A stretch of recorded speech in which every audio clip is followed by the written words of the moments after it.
But the red light district is a district in the middle of Amsterdam where individuals, men, women, individuals from all walks of life work in prostitution.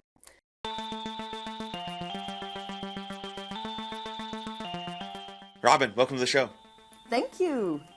Yes, I'm excited to talk to you about some very important things, but first and most importantly, my most important question is, how are you doing? Like actually, for real, how are you doing? So for real, I love that you asked that question, honestly. Especially when I moved to the United States, everyone, when you say hi, it's like, hey, how are you doing? And then I want to answer, but then they're already gone. I They had to are. learn it was like just a part of communication. They're not actually asking. And anyway, I'm doing Yeah, yeah, good. yeah.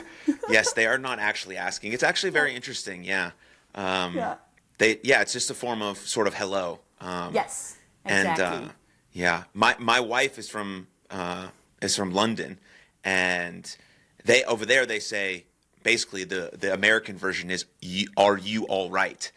But they say you all right, and Yeah, so I sort of pick that up, and yeah. that one is a weird question in the United States because when you ask someone like are you okay, are you all right, they like take it they like take it in a way like, wait, is something wrong? Do I look weird? Do I have a mark on my face? Exactly. Like, why I would I would think not be that too. okay? I'm fine. But I'm just like, I want to say that because I really value the question, how are you? Because of this podcast. And so I try not to use Yes. that in sort of a passing like version. I'm like, oh, Yes. are you good? You all right? Everything cool? Yeah. And people, now that my friends know that I'm going to say that or, whatever. But so like people in passing, because I coach a baseball team as well. And I ask them and they're like, Coach, what do you mean? I'm fine.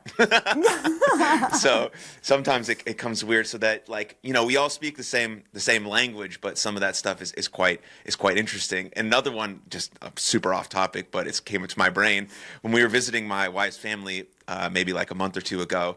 We say flush the toilet and they say her brother says flush the chain. And so I find that very, very, very funny. And like anytime he goes to shower, he doesn't want anyone to flush the chain because like the water temperature will change. And like Yeah. obviously Yeah. that's so he just like screams, don't flush the chain. And for some reason, like my wife and I, he's probably gonna be embarrassed that I talked about that on the podcast. But anyways, it was a great start to the episode here, Robin. We're just shooting the shit. But yeah, I'm glad you're doing well. Anything else to add there? Um, well, maybe a reason why I'm doing pretty well is because I'm going to go back to my home country in 21 nights. And the last time I was there was September.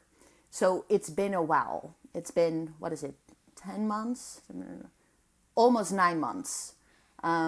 So I don't know, just a feeling that within now and 22 nights, I'm walking the streets of Amsterdam. I get to go to my favorite cafes, I get to see my niece, my parents. That gives me a lot of joy because I think moving, immigrating, which is part of my story, this July, it'll be 3 years. So it's been 3 years since I've left my home country and moved all the way to Orlando. And I always say it's the most difficult thing I've ever done in my life, but also the most enriching thing.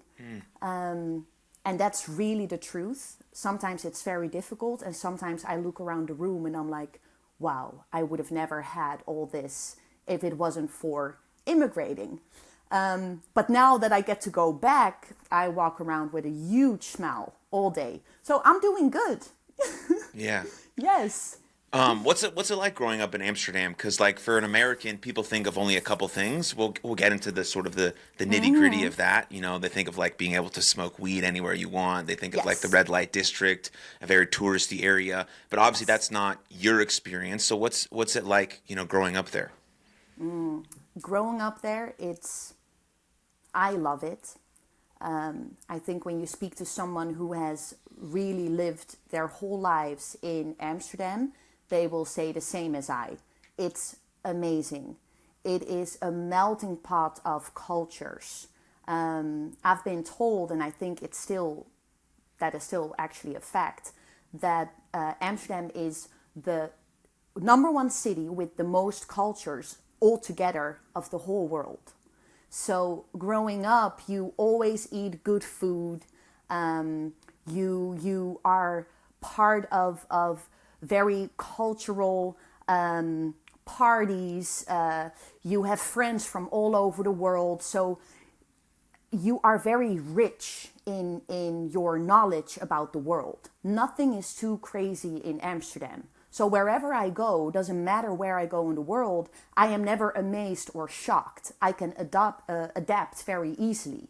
So I feel very rich having been raised there. And yeah, I also want to go back. I mean, once you're used to it, like, just, it's so alive. You go out on the streets, everyone is on their bikes. It is gorgeous, the best restaurants. Like, a lot of people come to Amsterdam. It's indeed very touristy. So we do deal with some rowdiness, I guess, of tourists. But when you're in love with Amsterdam, you don't mind, because it's a part of it. Yeah. Is there a specific food or meal that you're really looking forward to when you get there in a couple weeks? Surinamese food. And as soon as I land, that's where I'm going. So Suriname actually used to be a colony from the Netherlands. And Suriname is a country in South America. It's next to Guyana. Maybe you do know Guyana. Because a lot of people don't know Suriname here in America. They're like, huh? Where's Suriname? No, people really don't know. I think it's because it used to be a colony of the Netherlands. So it never really was well known in other parts of the world. But long story short, their food is top notch. They make, like, they call it roti, which is R-O-T-I, roti, I'm not sure. We say roti, and that's how you say it. And it's like a pancake, a savory pancake with chicken, curry, egg, beans, those green beans, and it's yeah. I'm really drowning. How do you say it? Drooling? The water runs in my mouth thinking about it. Yeah, that's so funny. Yeah. My wife is the same way. Whenever she goes back, she has like these specific meals that she's really looking forward to, and it's always very exciting to watch how excited someone gets about something. And that's a very cool feeling. I do give her a hard time about it because I try to tell her that it's not that good. And maybe that's not very nice, but obviously it is very good. She loves it. She enjoys it. And it's like, it makes it even better, right? And probably in your case as well, that when you eat that food that you really love and you're surrounded by people you love, it's like the combination is like unbeatable. You know what I mean? Yes. So you honestly, you are not as critical as you were before. In the beginning, when I still lived in Amsterdam, I would be like, this is a good roti, but the pancake, Now, every roti, doesn't matter what's going on with it, it's amazing. You know, because you have such an excitement to finally eat it again. And yeah, my husband is like you. He will gladly tell me that it's maybe not that great. And he's probably right. But it doesn't matter. It doesn't matter. You cannot change my mind. It's yeah. Because you long for it, right? I think when you're gone from home for such a long time, one of the first things I noticed, I think it happened after like 6 months of being here, I began missing things I thought I would never miss. Things I never even thought about. I never even realized what a strong culture Dutch is. Because I was surrounded by it all the time. So you don't know what you miss until you don't have it anymore. And I always thought, that's a stupid cliche, but it's so true. Like, I had no clue I would miss my culture. Oh, do I have I guess I have a culture, and a very strong one for that matter. Yeah, it's crazy. Your mind goes to a lot of places when you immigrate. Yeah, that's a very profound lesson, right? We just we ought to value things that we have while we have them, because we don't know when they're going to be gone. I mean, that's a lot like, losing a loved one or whatever the case may be. It's all the same, right? It's like, yeah, of course we're going to potentially maybe get into some arguments with some people that we love, but ultimately we love them. And we should try and cherish those moments as best we can, because even if we live a 100%. lifetime with someone, it's probably not enough of those great moments. And there's a saying that we should take things as granted, not for granted. And I think that's pretty cool. If you see everything in your life as sort of like a gift that's happening for you, not against you, even if it's really hard or challenging, like there's something that we can learn and grow from that. And whether that's, moving to a whole nother country, or, starting a new job or a foundation or a career or pursuing something challenging or Yeah. anything in life that we're trying to get after, I think could be a valuable lesson. 100%. And I love how you describe that. And I know that many people who would hear this are like, oh, yeah, that's so true. But the crazy thing is that it often takes a deep life experience to truly understand these words. So on the flip side, I am so grateful for having known certain depths, because now I understand. Now I understand that when I'm having dinner with my family and my 3 sisters and my niece, we're all sitting at the same table. It's like, wow, enjoy this moment. Yeah. Enjoy it. Because it's not normal. And then you really get to enjoy it more. So yeah, it's like I said, I think the hardest moments in life are also the most rewarding. Yeah, they definitely can be. At least that has been the case in my life as well. But and then you moved to America. What was the driving force behind that? So I got married to an American. Yeah. Nice. And yeah, I do have to say he is half Dutch. That's also how we've known each other. Quick backstory. I'm a little older than my husband. I'm 6 years older. So by the time that his father, because his father is full Dutch as well, and his father is one of the best friends of my father. So I remember as a little girl, I remember that from time to time, this friend of my father would visit, and I remember thinking, I like his face. He has a nice face. 25 years later, I marry his son that has the exact same face. Nice. So there is a backstory there. Like, we've always known of each other, but I think the age difference, and he grew up in the United States, so we knew of each other, but we didn't know each other. And when we got to know each other, 6 months later we got married. Yeah, so it Beautiful. went very fast. And then you moved to America. Then I moved to America. Yes. Okay. I growing up in Amsterdam, as you can tell, I love Amsterdam. It's my city. It's the place I want to be, right? So I never thought of leaving. I had left before. I worked in Suriname. Surprise. I worked in Suriname for off and on 2 years in total in a women's prison.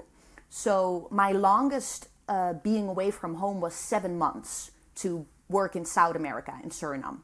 So meeting my husband and realizing okay, I'm gonna move to Florida, I thought, okay, easy peasy. I've done it before. I've been gone 7 months before. I can do this.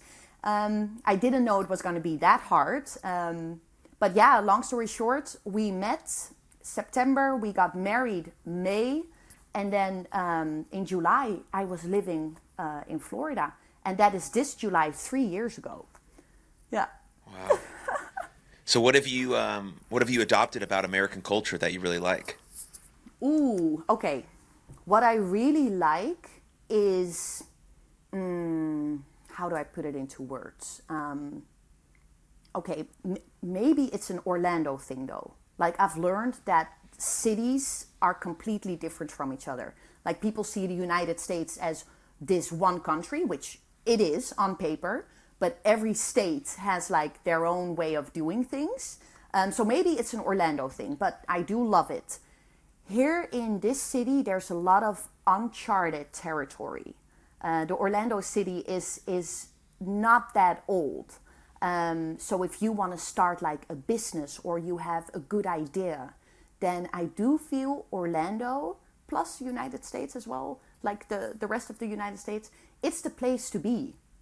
I was really welcomed with open arms by a lot of organizations. I think the country where I am from, it's a lot more difficult to find your niche and then perform in that niche, because there are already probably 100 other people working in that niche. And here it's more like I said, uncharted territory.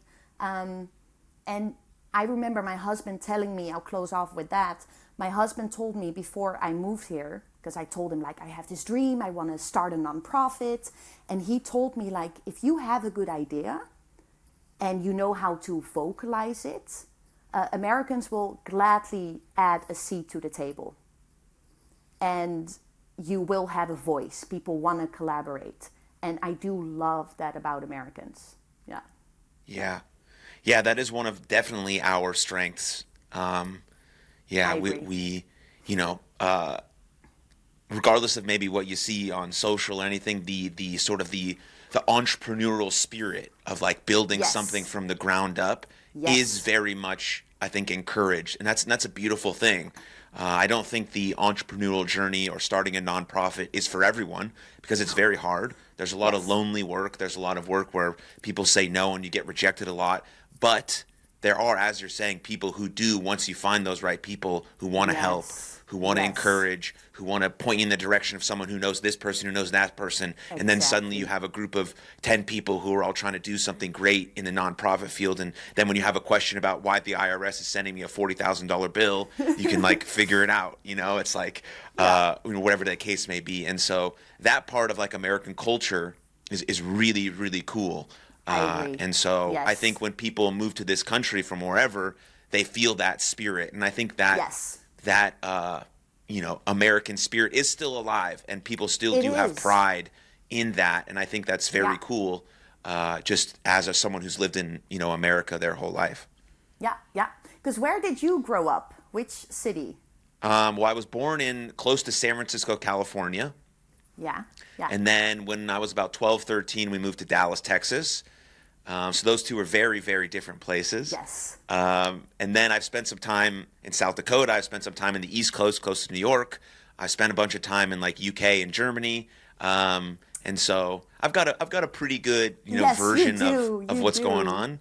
Yeah. So I've been lucky to be able to travel, with some of my work and stuff like that. And I love living in Texas. I think it's a great place to live, and hopefully it'll be a great place to raise our family coming up soon. But Exciting. yeah. Very exciting. Oh, like you are Oh about yeah, to... my wife is pregnant, and we'll have our first baby boy that's in end of exciting. September. Yeah. Wow, that's amazing. And I love Yeah. that you're getting a boy too. I don't know. Right There's on. something about getting a boy, like a son.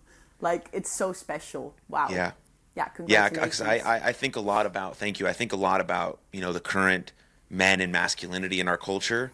Mm-hmm. And so it's very interesting that I would be blessed with a son to try and Yes. teach him what I think is the best version of trying to be a man in this world, and how to treat people. And it just basically what I do. Like, he's just going to follow my actions. So I've got to be in the best way possible following those words and actions. I've got to treat my wife to the best of my ability, because he's Yes. going to see that all the time. And so I think that's also really important for me as a teacher, to teach him, to teach myself, to be that the best I can be. So it's very interesting how that shapes out. But I also hope that one day we have a daughter as well, because that would be fucking cool as shit. So Right? yeah, but Like, I come from, my parents have 4 daughters. I'm the second of 4.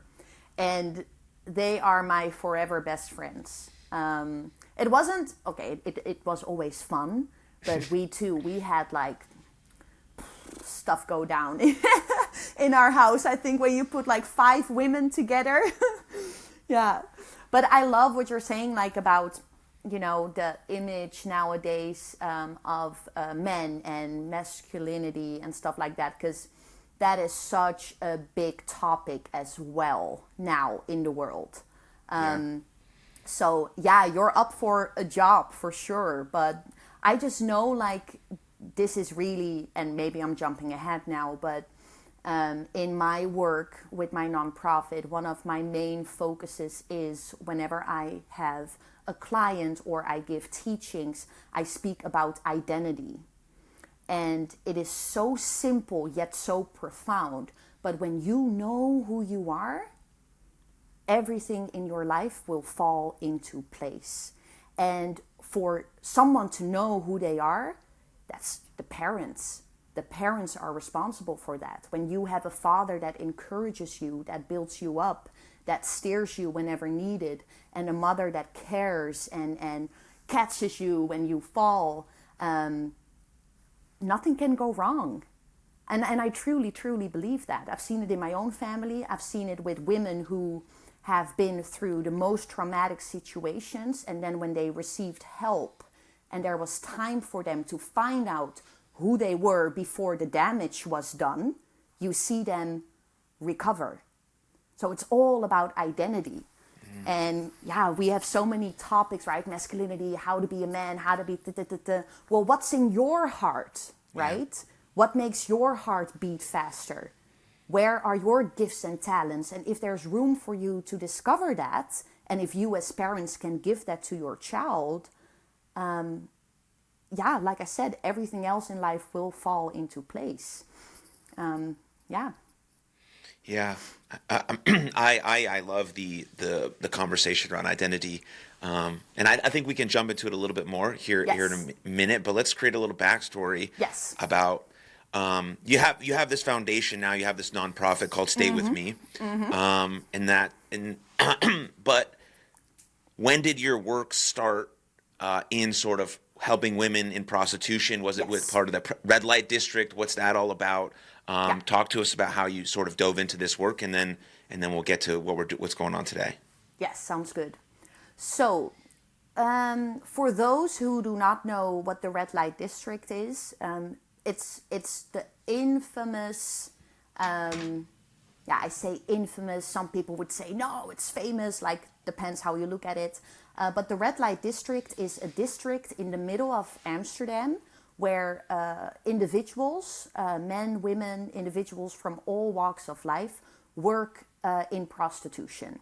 The way it looks is there are windows scattered out through the district, kind of like a shopping, how would you call it when you go to a store and there's shopping like mall? Yeah, window it's kind shopping? Yeah, like window shopping, but then it are literally real persons standing behind those windows selling their bodies for sex. People, all kinds of people, lots of tourists, but also locals like me, walk through the district. Customers walk through the district, kind of scouting out which lady or which individual am I going to spend time with. It is horrible. I'm not gonna make it any more pretty than it is. It is horrible. There are lots of women stuck in this industry, being sold, or they feel like they have no other option than to work in the sex industry to make ends meet. Whatever the reason is, there's always a story. So growing up, I would walk through the district. I would bike through the district to go to school. Like, I always explain, the red light district is not like a district that you pay a ticket and then you walk in. It's intertwined with the city. It's fluent. So I can have a drink at a nice coffee bar, and then 2 streets down, the district begins. So I'm just walking around with my coffee, and suddenly I'm like, oh, I'm in the district. So to paint the picture, prostitution in the Netherlands, it's legalized since the year 2000. So in the year 2000, I was 5 years old.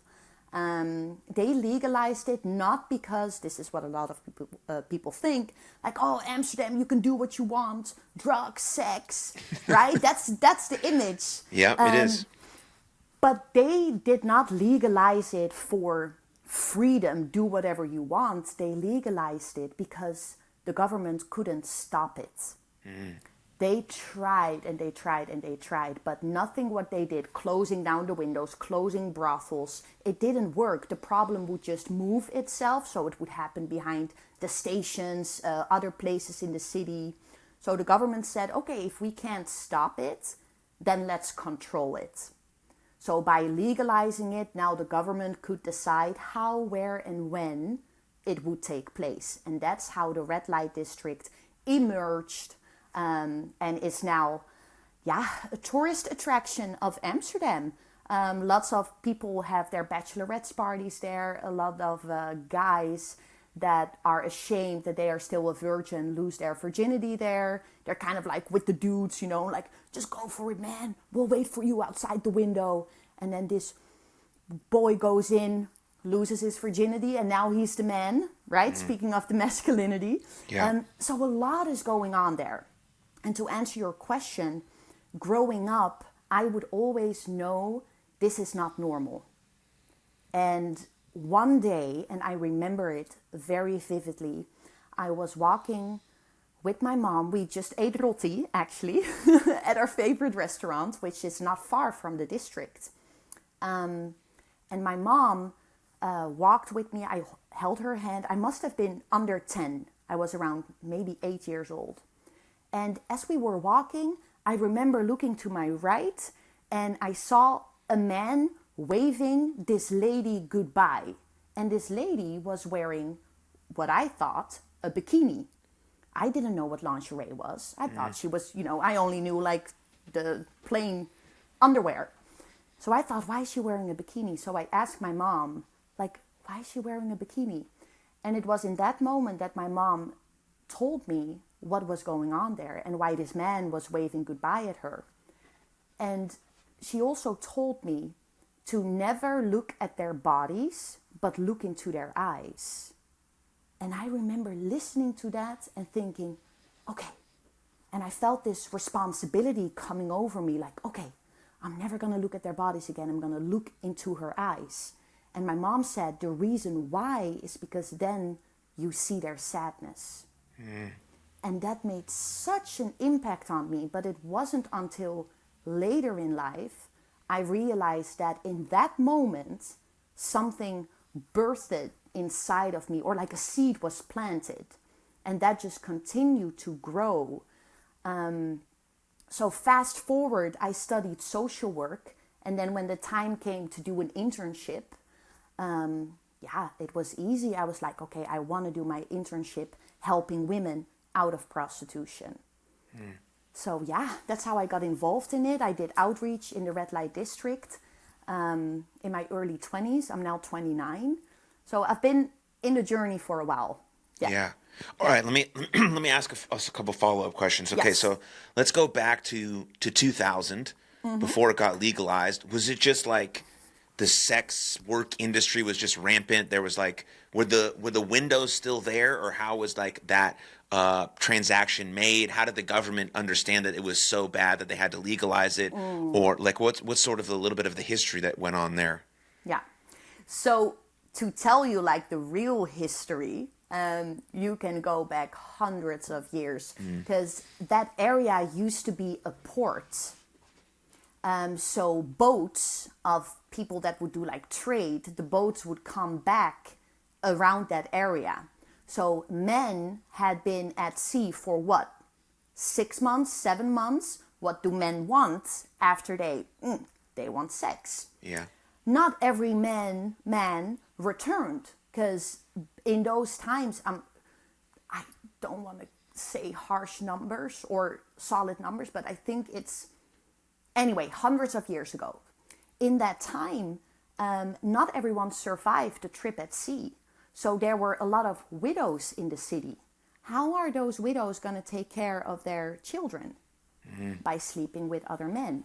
So there are two sides of the coin here. It's the men wanting it, and we still see that today. That never changed. Men want it, and women offer it because they don't have another way to survive. A woman knows, that's why we see in areas where there's a lot of war going on, a woman knows if hits the fan, if shit hits the fan, I at least can still feed my children by selling my body. So that happened. The red light district emerged out of that situation. And windows were always just a part of it. So the windows existed. It began to grow. And later, like 90s, 80s, 90s, when you got all that drugs coming to Europe and the Netherlands, like heroin, stuff like that, you got addiction into the mix.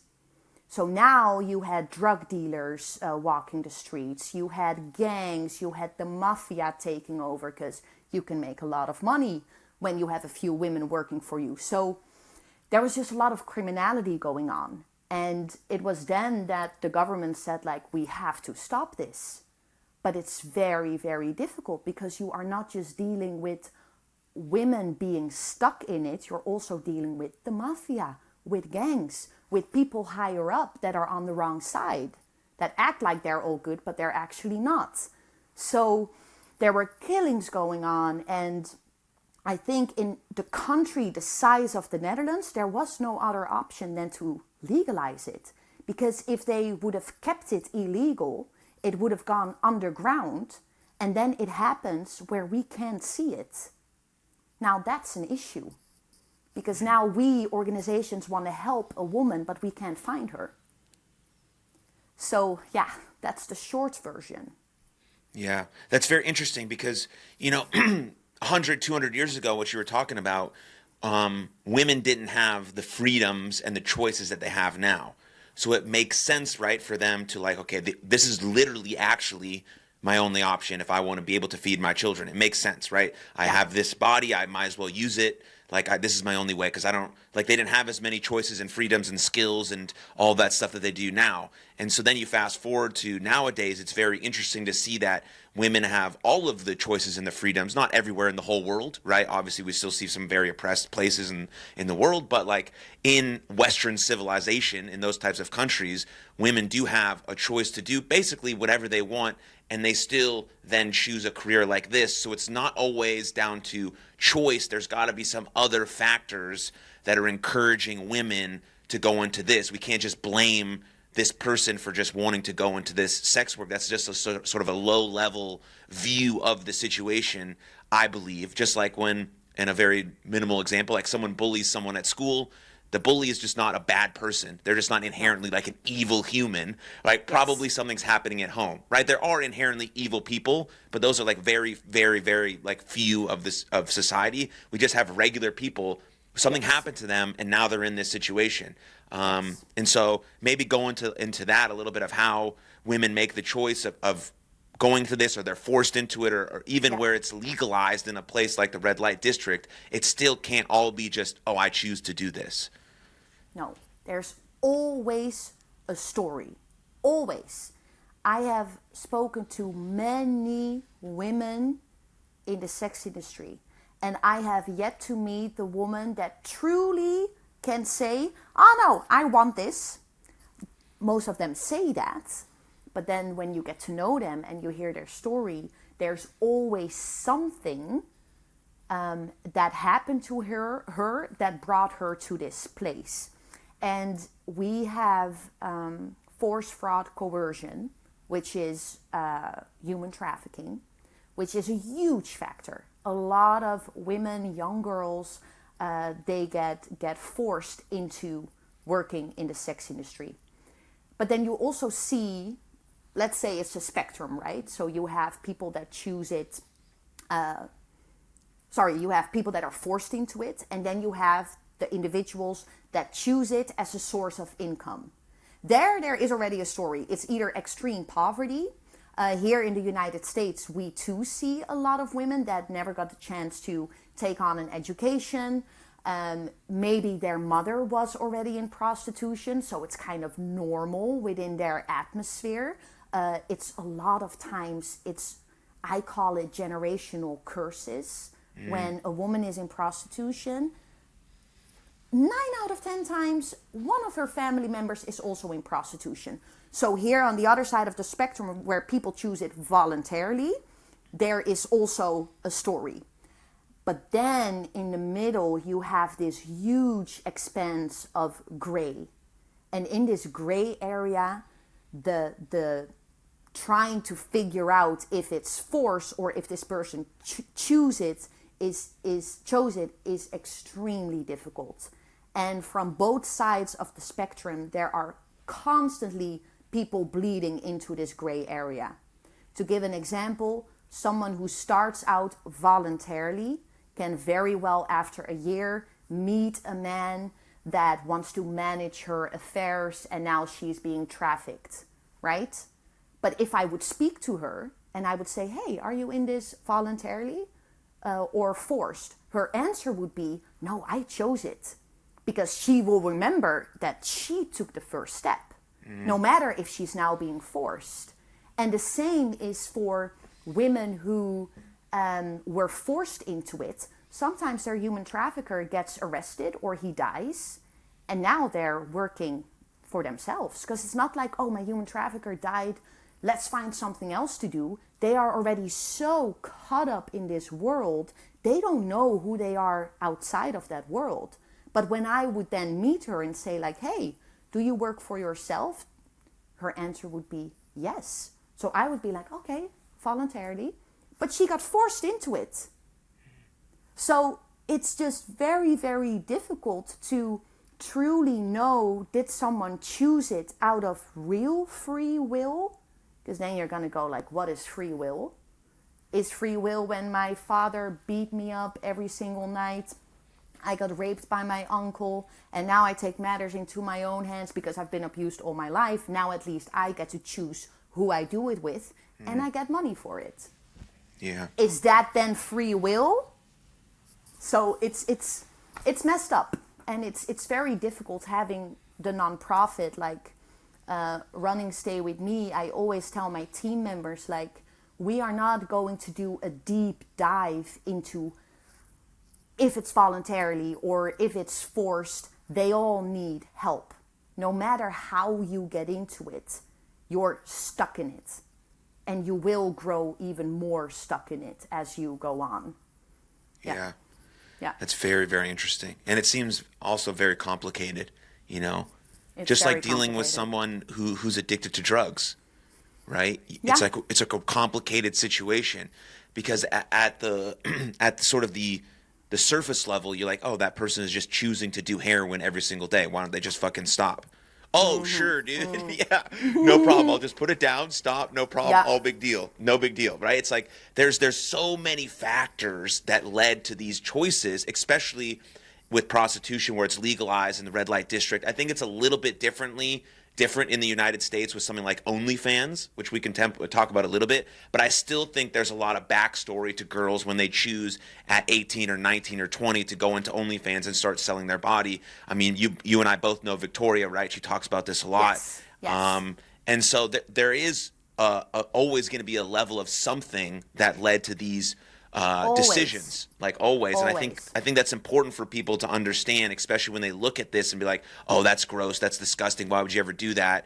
Well, there's a reason they're there. It's the same thing. There's a reason that a man is there showing up in the window also making that choice. I mean, and so that we have to look at both sides of the spectrum as well.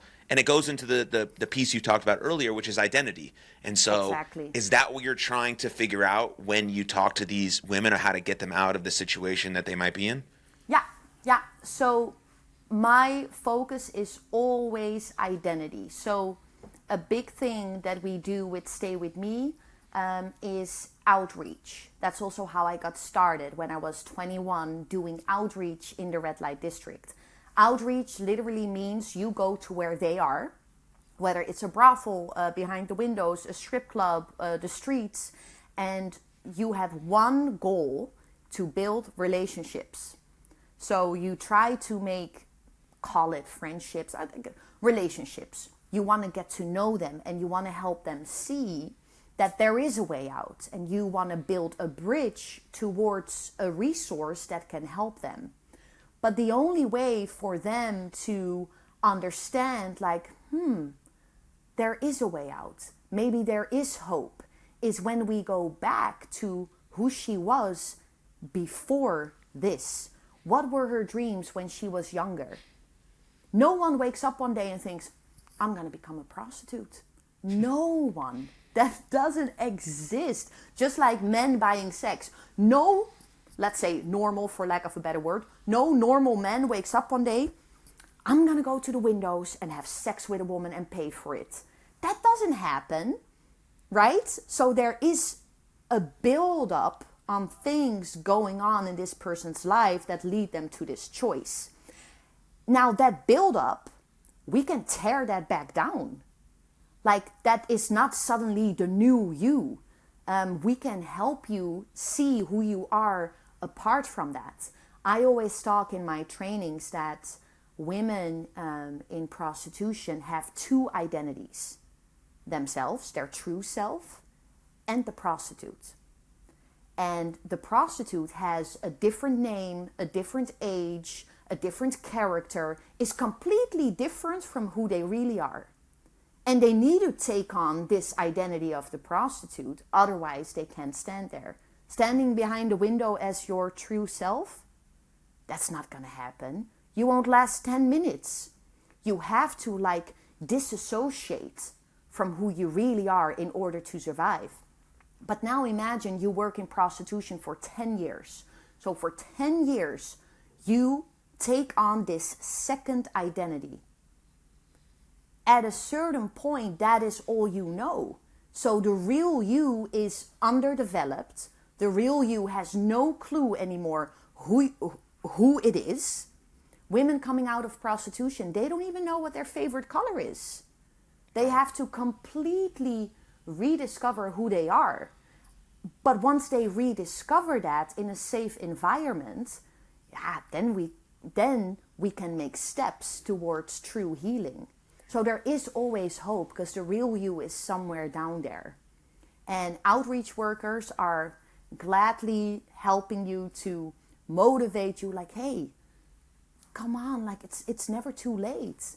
I had women working in the red light district that really wanted to become a teacher. And I would talk to her, I would go in the window and I would stand out of the view of the people walking by, and she would continue working, showing her body, this and that. And we would have conversations about her wanting to become a teacher. And now every time I saw her, I would talk about that with her to keep that dream alive. Mm-hmm. And I think that's where our opportunity lies, in helping them see that it's never too late, no matter how far gone you are. Yeah.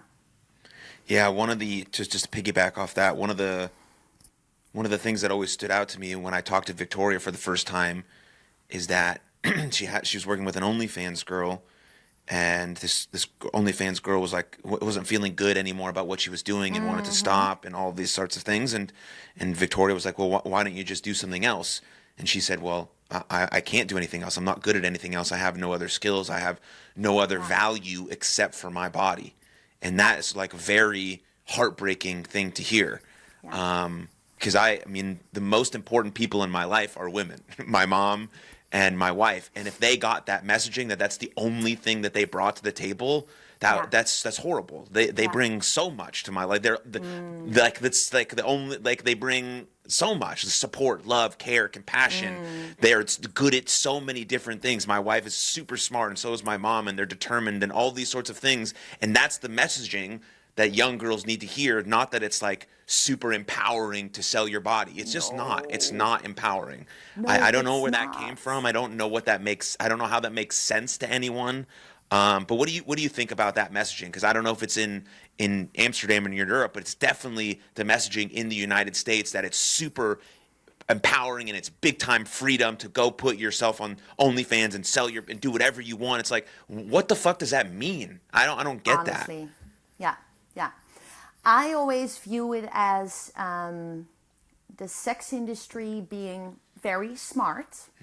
Again, because it's a very fast-paced industry. They just want to make a lot of money. And they took a beautiful movement, women empowerment. Because when I grew up, when I was a teenager, we didn't talk about women empowerment. It's something of the last few years, right? Be independent as a woman. Woo, you can do this. Be confident. Doesn't matter if you're thick, thin, skinny, whatever. You're beautiful, right? That movement has been grabbed by the sex industry and twisted around that now women empowerment, as long as you are confident, it's okay to show your boobs online because you're confident. You know how many women say like, I don't mind, I'm confident, I love showing it. And they truly believe that. They truly believe that. But it's just a very smart way of making the sex industry seem like it's not that big of a deal. I'm not having sex with anyone. I'm just showing myself and people pay for it. Woohoo, yay for me. But they don't realize, and Victoria talks about this a lot indeed, they don't realize that they are just as much a part of the sex industry as anyone else.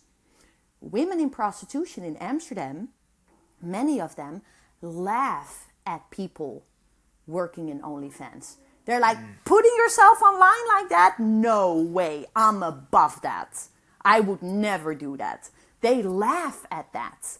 And women in OnlyFans laugh at the prostitutes in Amsterdam. So to your point, like the messaging of the sex industry will always be, no matter where you are in the world, like, yeah, you can come to us for a little while. Come for a few years. It doesn't matter. It's women empowerment. You're going to make a lot of money. You're going to go to the good parties. I mean, the sex industry wants to make money. So they paint themselves as this beautiful, glamorous world where you can step into for just a little while and then live the life you want. And that's from all times. That was it's sad. It really is sad. So you need to be very aware that this is not where I'm going to get my validation from. But then if you grow up in a family where no one tells you how validated you are and how valued you are, and where there's no room to develop what you want to do in your life, you will search it somewhere else. And that's when the sex industry and pimps and whoever, women too nowadays, will gladly value you and make you feel great. And that's how they grab you and yeah. That's where social media becomes a very, very, very powerful tool. Yes. Because you have certain women influencers online who will only post about their lifestyle from this party and this yacht and this car that I have and all this. And young girls are like, oh, I would like to live that lifestyle. That sounds cool. How do I do that? It's not about, anything else. It's about, okay, well, you just get and you sell your body online and then you can live this lifestyle. It's easy, done, it's finished. And that's like, it's the same on the male side too. We have all these male influencers who are the worst fucking people of all time influencing young men to do this stuff that's not true or healthy or real masculinity at all. And it goes on both spectrums, and you can see where it leads to. It leads to, a lot of women selling their body online, and a lot of men feeling lonely and disenfranchised and disassociated. Yes. So they go and buy this stuff, and they feel even more lonely because it's not fulfilling whatsoever. And then the women feel like this is their only value, and the men feel like they have no value. And then we just have no society, because if men and women, for the most part, aren't getting along and building relationships and reproducing, then we have no society left. And so it's detrimental to everyone on a very, very, very high level. Yes. And so I think about it, quite a bit, obviously. That's why I've had these conversations. But And that's why this issue is intergenerational. Intergenerational prostitution is very difficult to break away from.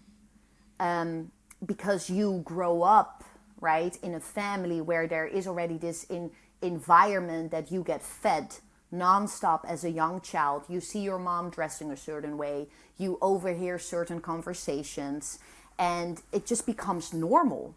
So the same with like OnlyFans, and if we don't stop it at the root, which is young girls not knowing who they are, which is broken families, fathers not taking their place, mothers not being available to their children, you cannot break the cycle.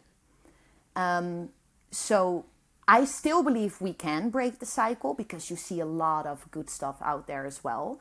And honestly, that's a little bit what I recommend people that think about going on OnlyFans to pay for their studies, or maybe I'm only going to show my hands or feet, dive into stories of girls and women who got out of it.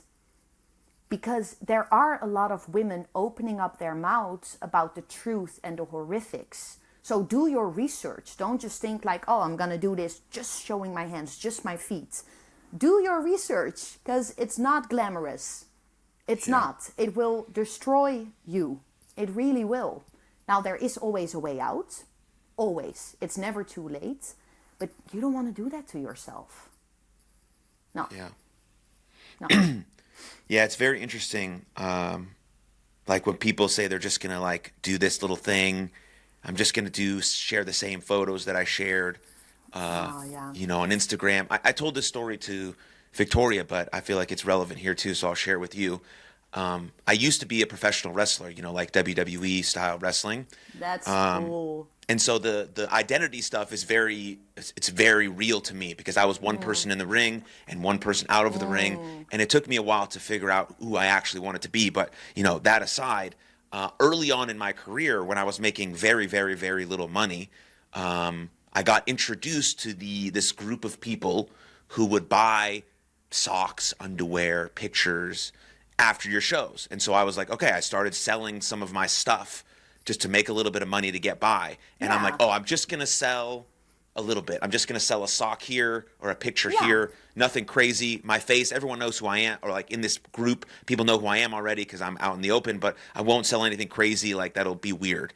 And once you do that, it's really hard to say no, because they keep asking for more and more and more and more and more and more, and the price goes up and the price goes up, and it looks enticing and more enticing, and when you have no money and you're trying to live this dream, you're going to say yes. And so I get it. I've been in that situation where it's like, oh, I'm just going to do this, and then it leads to you doing something totally different. At least I stopped myself, you know, at some point with some really weird requests that I didn't feel comfortable with. Started making a little bit more money. I also have a lot of support from my family, so it's like I had a good situation to be in, but I wanted to do this thing on my own, you know. But I get how you can fall into that trap. It's very easy and very enticing. Oh, I'm just gonna show some bikini pics that I post on Instagram. Well, what about this and this and this and this and this? And then all of a sudden you're doing the deed online with the for the, like, whatever the case may be, right? And so I get it, and I just want to share that because I'm not trying to you know, cast judgment on anyone that gets involved. I've been in a situation where I could have done something, could have happened, right? And so I understand the situation that people might be in. Yeah, because the principle is the same indeed. Like in your case, it began with, oh, I'm just going to sell a few socks or, you know, a T-shirt. But then maybe a woman that is super fan of you wants a T-shirt that you've worn so she can smell, you know, like I can kind of see that happening. But the principle is the same. Once you start with something that is extraordinary, after a few weeks, it's not extraordinary anymore. And then the step towards the thing that was a no-go in the beginning is now like, I've done extraordinary stuff before. I can take this little step. And that's just the laws of life. That's just how boundaries works. Oh, I don't want to sleep with my boyfriend yet. Okay, well, if you kiss and then dun, dun, dun, dun, you will, you know, that's just how it goes. And that happens to everyone. You have to be very, very strong to not go over your boundaries when you keep taking next steps and next steps. It's impossible. Yeah. And it goes to your original point of like, it's easy to cross my boundaries if I don't know who I am or my identity is not clear. For sure. So, for sure. Especially if you're a young, very young person. Go ahead.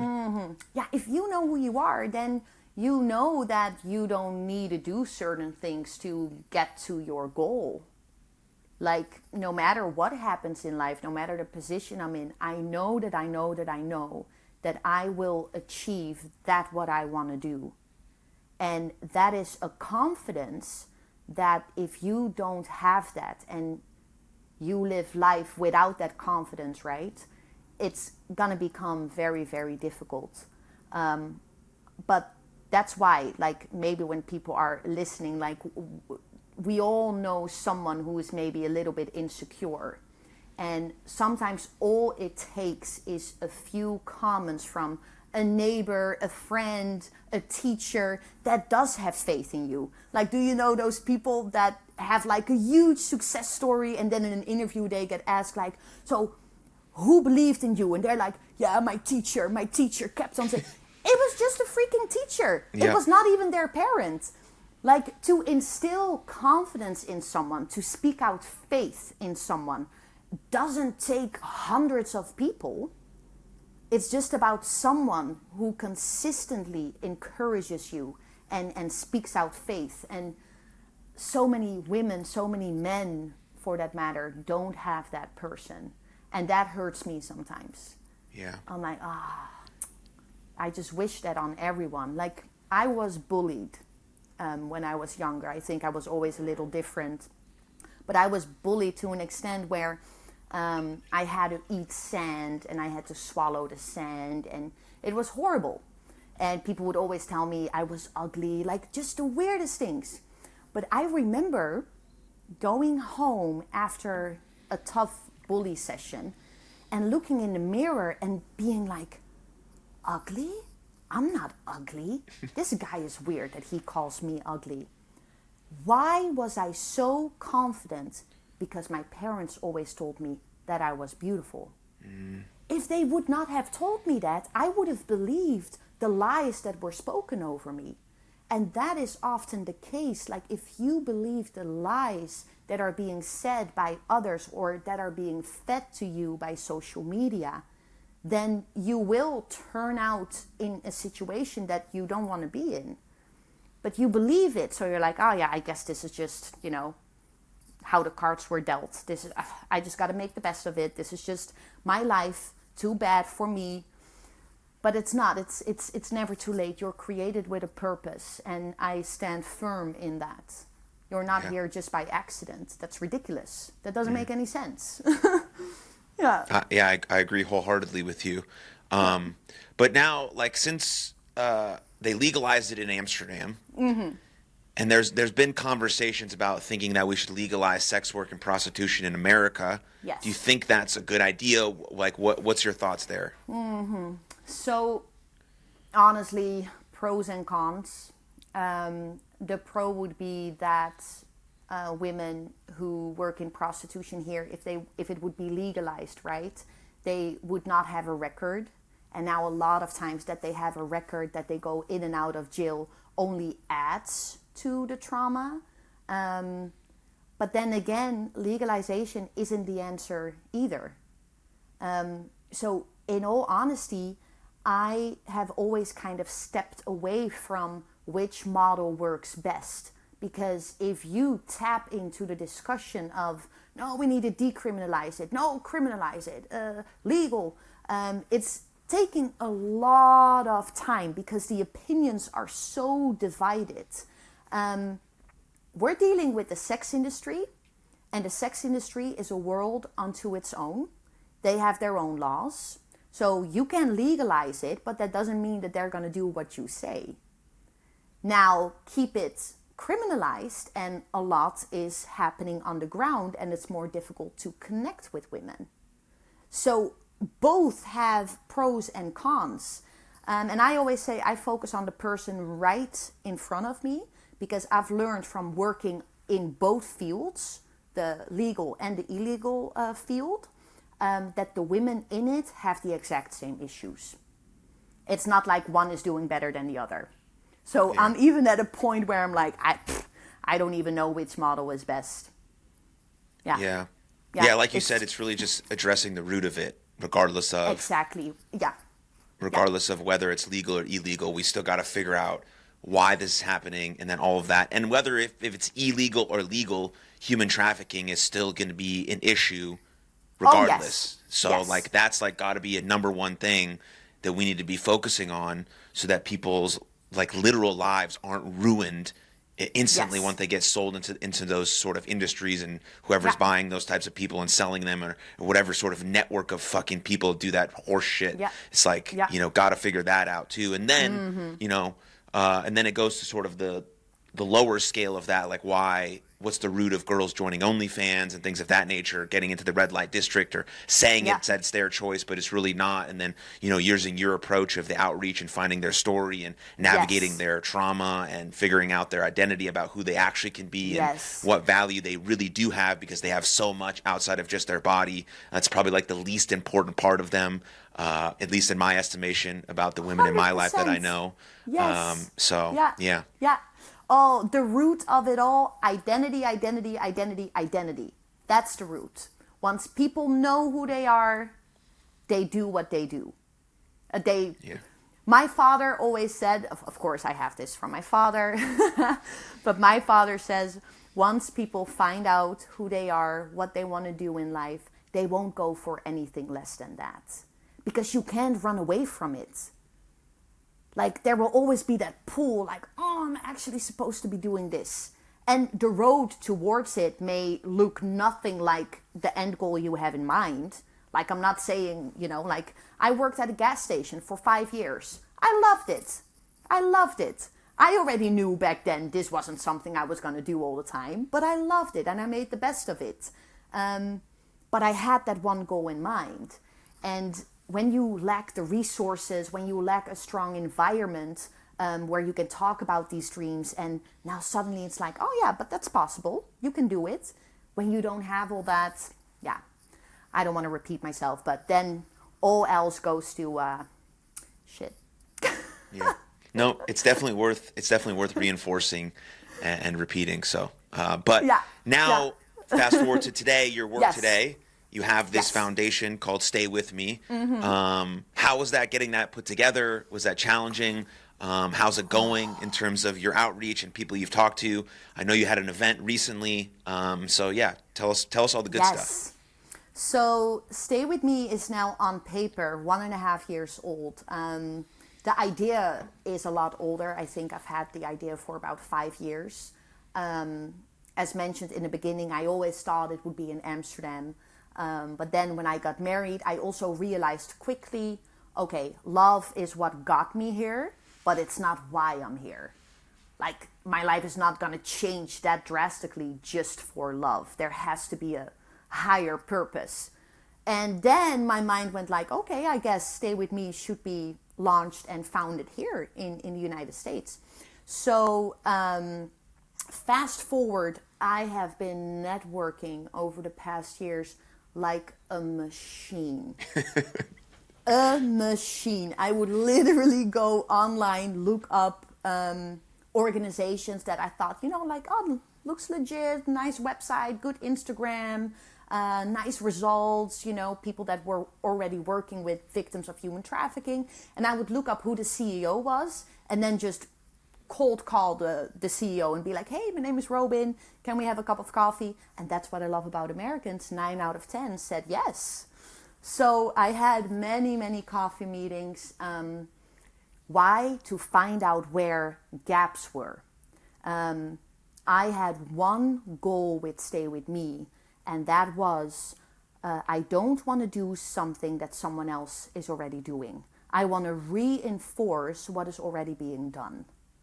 Like, I'd rather see an existing program grow than that I would try and do the same. And now we are both, like, they already invented the wheel, so I needed to find something that wasn't being done yet. So as I was networking, I found a few gaps, and one of them was outreach.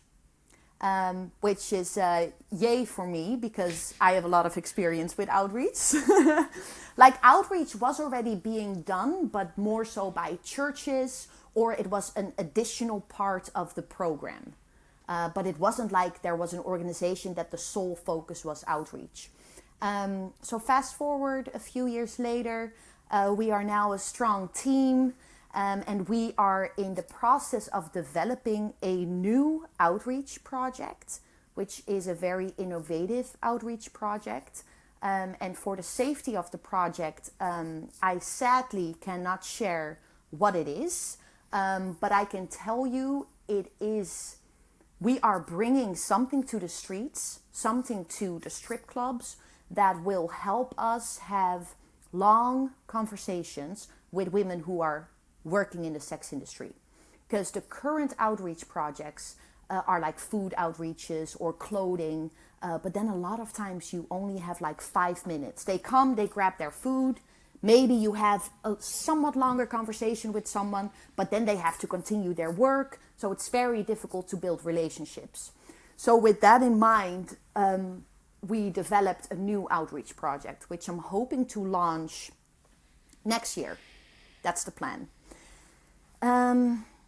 That's not the only thing we do. I've noticed that a lot of people are interested in how the sex industry operates in the Netherlands. So I as well have done a lot of research into the lives of women in prostitution. I have hours and hours of interviews with women who have been in it. And out of that, I made training. So we currently train 3 organizations, basically on who also do outreach. So we train them on how to conduct effective outreach. Because a lot of times people just go on the streets and they want to just maybe tell them like, God loves you, here's some food. But we would like to see some results. If you go out on the streets, my goal is to get them out. You know, like it's all fun, like helping them and encouraging them. But the result should be that they get out. So yeah, Stay With Me is very hard focusing on helping others go deeper within their efforts and then developing a project ourselves. Yeah. Amazing. Well, I can't wait to have you share what that project is when it becomes Yes. available. Yes. But what's the 5-10 year mission of Stay With Me, or the ultimate North Star? Or are you doing it right now, or you just want to grow a little bit more? Or what's going on there? Okay, so the ultimate North Star is that we have this outreach project in every city of the United States and in Europe as well. So yeah, that's the ultimate North Star. And honestly, along this journey, I have seen that it is possible. When you have a good idea and you lay a strong foundation as a nonprofit, and you collaborate and you know how to have those networking coffees and not stop when you think, oh, I've met enough people. No, you've never met enough people. Then you can achieve that. So the ultimate North Star is hopefully within now and 10 years, we can say we have 5 cities, maybe 6, and then go on. I'm 29, so I still have a while. So. Oh yeah. Yeah. Yeah, that's amazing. I mean, but I think there's a valuable insight there for people who want to try and do anything, right? It's Yes. like, I mean, I'm sure you got people who didn't answer your calls, who didn't answer your emails, Oh, who yeah. said no to you, who maybe were rude to you, right? Or whatever the case may be. Majority of people are nice. Majority of people Yeah. will respond. But I'm sure that you had to learn that along the way. And if it's something that's really important to you, which obviously it is, you just kept moving forward. Yes. And it's really about continuing, is fueled by believing so much in your mission. So I always thought like, okay, I have a no now, but that doesn't change my mission. Like, it's okay. Then probably that's a door that should have stayed closed. And trust me, I don't always... Sometimes I cry. I have my moments. My husband will gladly, no, not gladly, but he can tell you about them. But I think that is creating, right? The process of creating is you have very high highs and extremely low lows, where it feels very alone and where it's like, how am I gonna get, for example, the first major donor? How am I gonna do that? But then there are so many people that can help you with that. Like, so many resources are out there for nonprofit owners. It's just use them, take the time to learn. And another thing is be fluent. I never knew that training, for example, would be such a big part of Stay With Me. I was only focused on the outreach project. And now I find myself teaching organizations 6-hour-long trainings And it's like, wow, I never thought that this was also a part of it. So yeah, I think sharing our experiences with other organizations, it's been a blessing because so much is already out there. In Florida alone, there are 602 organizations helping victims of human trafficking. 602! Like, let's get together, let's lock arms, let's share knowledge. You know, like then when the time that the outreach project is launched, I can, oh, you need help with this? I know an organization, and you just, you know, we're a body together. Yeah. Yeah. Yeah, and that's really the only possible way that change can be made. Yes. Because you can only do so much individually, right? Of course, you can help women individually, right? But if you want to collectively sort of end this horrible thing that's happening, then you need a large body of people. You need, of course, you need money. Money basically drives everything. So that's why you also need a lot of people, or maybe one person with like $1 billion. That would be cool. Yes, please. But yeah, like that's super important. And so, is there anything that I didn't ask you or that I missed that you maybe want to mention here now?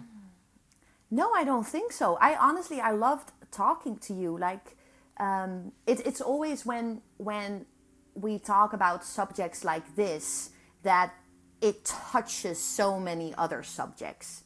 Like when you talk about human trafficking and what a solution could be and what other organizations do, like you touch on men, parents, community, faith, identity, and that does show like the scale of this issue. And I'm just very grateful for people like you that, you know, give us a platform to talk about this. Because the more people who know, the better. As we touched on earlier on, like you can be the difference in a person's life. Because people will remember a well-meant compliment. They'll remember when you encourage someone can literally fall asleep with a huge smile just because of that one encouragement. That's really true. So yeah, that's maybe good to say. Yeah. Thank you. Where should people go if they want to check out your foundation? So definitely Instagram. Stay with me 407, so 407. My website, staywithme407.com. But Instagram, like I try to be very active. So there you can really see the day-to-day and the latest, stuff like that. Fantastic. Well, I appreciate you. I'm happy to know you and happy that you're doing the work you're doing. So thank you. Thank you, Aaron. Is it Aaron or Aaron? Aaron. Aaron, yeah. So mine is actually Robin. Yeah. Now I figured that out because my American accent totally fucked it up at the beginning. So. Well, now people know this was Robin speaking. Yeah. I should have checked with you before we started, but you know. I'm like, it's okay. I'm like, we already started. No, it's great. You should have told me that I was an idiot from the jump. So that would. Okay, I should have told you. I should have just been honest. Because I heard you say it, and I was like, oh, in the back of my mind, I'm like, dude. You blew it. We've been talking for an hour and 13 minutes now, and now I finally got it right. But anyways, I appreciate you and look forward to our next chat. Yeah, thank you. Yes, me too. Thank you. Thank you very much for tuning into that episode. And if you enjoyed it, click right here for another full-length episode of the podcast. And please don't forget to subscribe. But most importantly, above all else, please take good care of yourselves and others, and I'll see you next time. Lots of love. Cheers.